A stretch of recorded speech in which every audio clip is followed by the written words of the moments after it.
This is a little bit of a follow-up to the previous video. When I decided to create that video, I was already pretty far along on the skull on that saddlebag.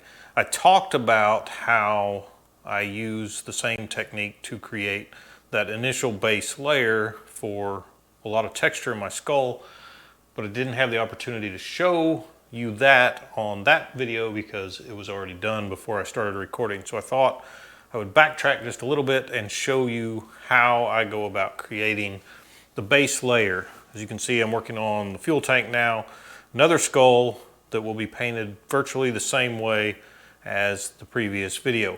It started with a black background and I'm using the same airbrush and the same Createx illustration neutral gray number 7 to create the texture on this skull. Ordinarily, when I'm starting with the black base, just to get color on it, I will usually start with one of the Gerald Mendez Texture Effects stencils and spray through the stencil while I'm moving it relatively quickly. And that gives you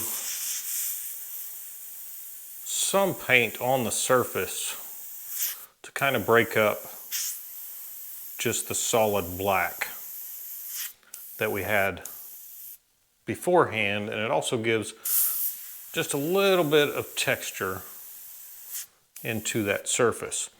From here, I'm going to do the same thing I talked about last week.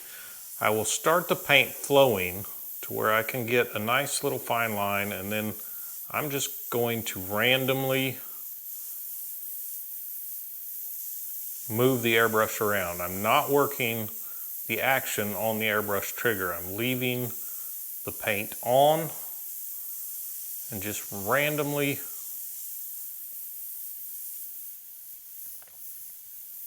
zigzagging around the surface, and I'm overlapping the same areas multiple times.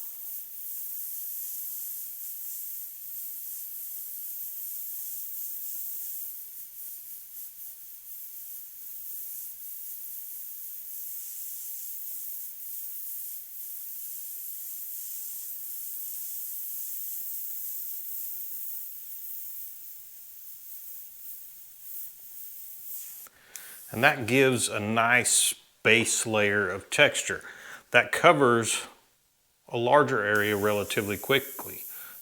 Sometimes I will go back in, depending on where I'm working at on the skull, or if I'm working on something else altogether. You can use this method for more than just skulls.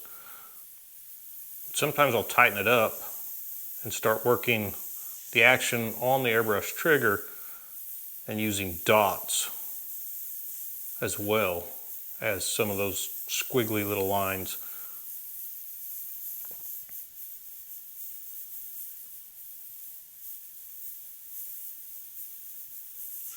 And that gives you a little bit different texture.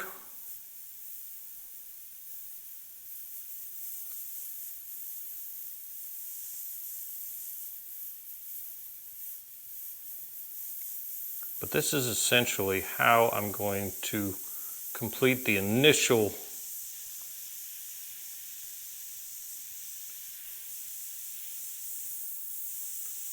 base layer of texture. Just to quickly get paint onto the surface, you can pull the airbrush back and fog color on over the texture that you've already created to brighten it up a little bit more. And by fogging this color on, it's getting brighter, but you're not covering that texture. It's still visible. And this paint is reduced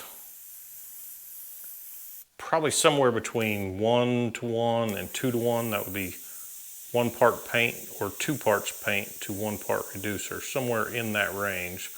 So even though this is an opaque color,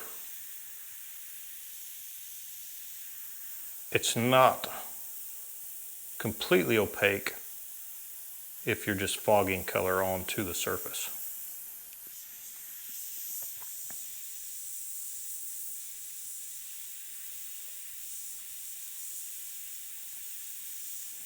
I can back up and do the same thing, get larger dots or larger texture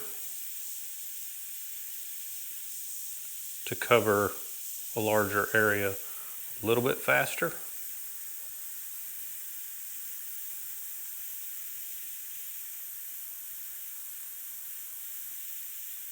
Doing the same thing again. I'm not working the action on the airbrush trigger. I'm leaving the paint flowing and just rapidly moving the airbrush in a random pattern.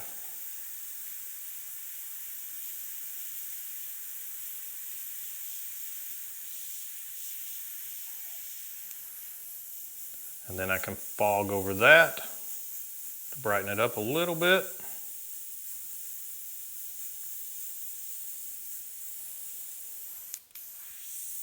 When I get close to the edge, I'll pull the airbrush in closer so I can control how far out I'm going. I don't necessarily want to get out of the lines. It's not detrimental at this point. If I do, I can go back in and fix that later.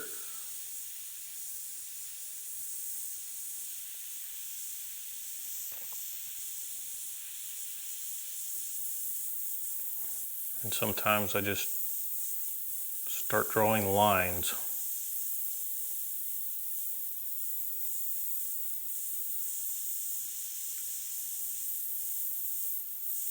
The idea here is when I'm beginning something like this, I just want to get paint on the surface relatively quickly, efficiently.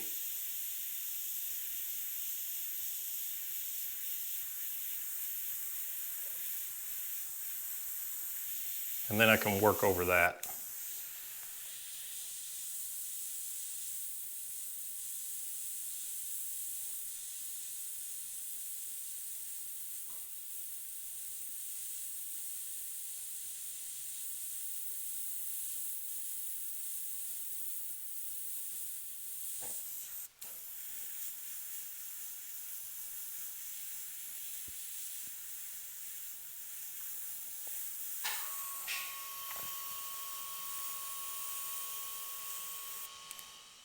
There's a little bit better view of what it looks like when that initial base layer has been laid down.